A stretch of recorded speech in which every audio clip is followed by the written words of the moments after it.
Salut la gang! Donc aujourd'hui, on va faire une introduction aux chaînes d'opérations. Petit rappel de la priorité des opérations. Tu as sûrement déjà vu le PEDMAS au primaire. C'est des petits trucs pour te rappeler de l'ordre. Fait que soit le PEDMAS, ou il y en a d'autres qui appelaient ça le PEMDAS.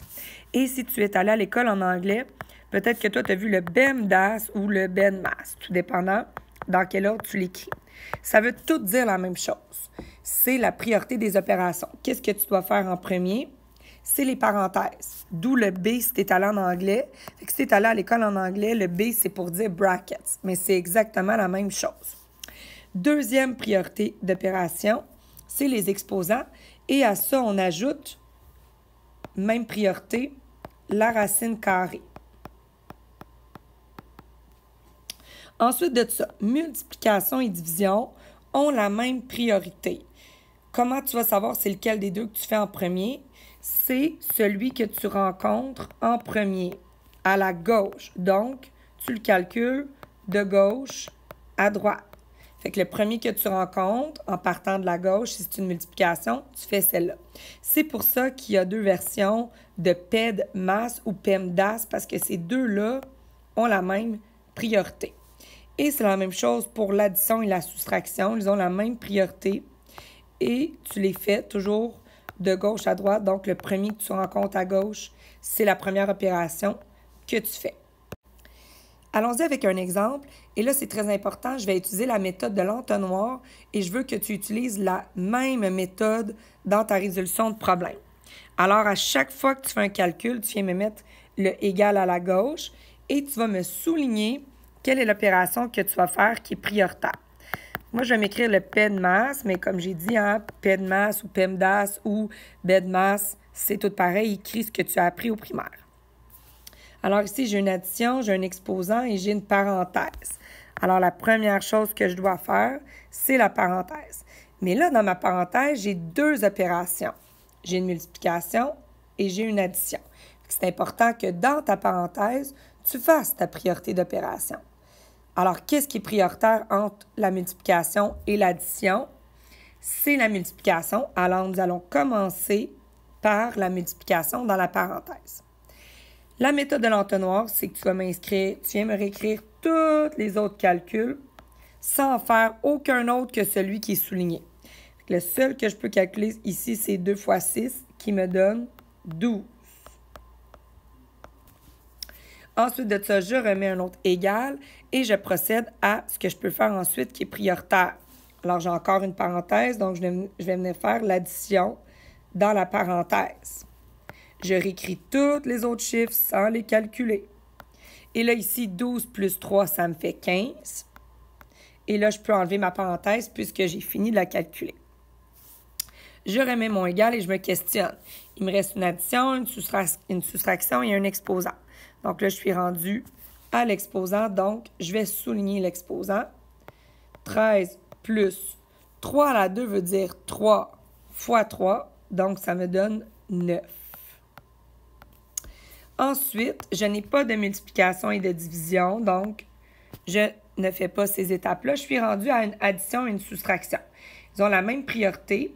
Par contre, je vais commencer par l'addition puisque c'est la première opération que j'ai à gauche. Donc, si j'ai une addition suivie d'une soustraction, donc je commence par mon addition. 13 plus 9, ça donne 22. Et ensuite, il me reste mon 22 moins 15. Et ça me donne 7, ce qui est ma réponse finale. Allons-y maintenant avec un deuxième exemple. Donc, tu vas encore faire ton PEDMAS tout en suivant la méthode de l'entonnoir. Donc, je mets mon égal. J'ai ici deux parenthèses. Alors, si j'ai deux parenthèses, je commence par celle qui est à gauche. Puis en plus, celle qui est à gauche a un exposant. Fait que moins 2 à la 2. Souvenez-vous, on a vu ça au dernier cours. Moins 2 à la 2.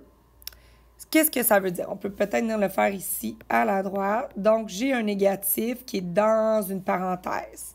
Dans ce temps-là, si l'exposant est pair, ça veut dire automatiquement que la réponse sera positive. Et donc, 2 à la 2, c'est 2 fois 2, ce qui me donne 4. Tu peux aussi le raisonner au long en disant tout le moins 2 est répété 2 fois, donc moins 2 fois moins 2, c'est 2 nombres négatifs. Et donc, 2 nombres négatifs ensemble, ça me donne un positif. Donc, tu peux le raisonner au long ou tu peux juste te dire mon exposant est pair, j'ai une parenthèse, donc ma réponse est positive. Le reste, je n'y touche pas. Je calcule seulement ce qui est souligné. Ensuite, j'ai une autre parenthèse, donc je procède à l'autre parenthèse. Le reste, j'y touche pas. Attention, moins 4, moins 3. On se souvient ici que le moins devient un plus. Moins 4 plus 3, c'est de signe contraire, donc je dois soustraire. 4 moins 3 donne 1. Et puisque mon plus grand nombre, c'est le 4, ça me donne moins 1. Et j'écris le plus 3.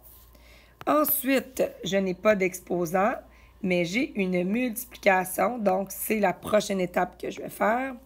4 fois moins 1, 4 fois 1 donne 4, et puisqu'ils sont de signe contraire, ça me donne moins 4. Et finalement, je procède à ma dernière opération, soit encore de signe contraire, et donc je fais une soustraction 4 moins 3, 1, et mon plus grand nombre est négatif, donc ça me donne moins 1. Alors, en résumé, lorsque tu as une chaîne d'opérations à calculer, tu dois suivre la priorité des opérations. Qu'est-ce que la priorité? Parenthèse en premier, exposant aux racines carrées en deuxième, division ou multiplication, tout dépendant de gauche à droite, celui que tu croises en premier. Et finalement, addition, soustraction, même chose, de gauche à droite, celui que tu croises en premier. Donc, et voilà, bon travail!